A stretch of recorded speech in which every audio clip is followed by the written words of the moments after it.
Maithili express की शानदार प्रस्तुति खुशी रिकॉर्डिंग स्टूडियो बलुआ। डीजे सुमित सतीश रईमा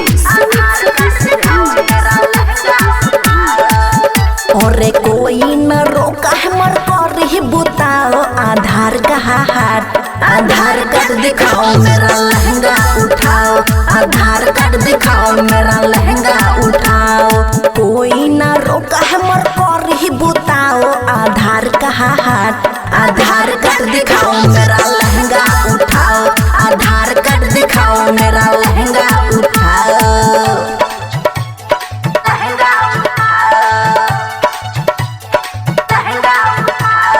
डीजे सुमित सतीश रईमा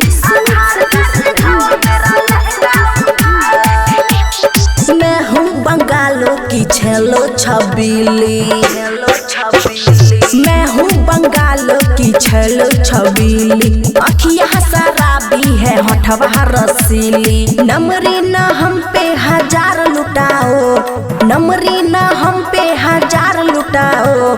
आधार का हाथ, आधार कार्ड दिखाओ मेरा लहंगा उठाओ, आधार कार्ड दिखाओ मेरा लहंगा उठाओ।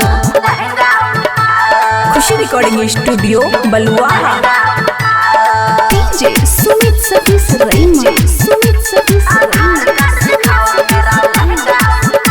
देवेंद्र दिमागी मेरा बन जाओ लवर, देवेंद्र दिमागी मेरा बन जाओ लवर। खुशियाँ तब तुमको देती है ऑफर।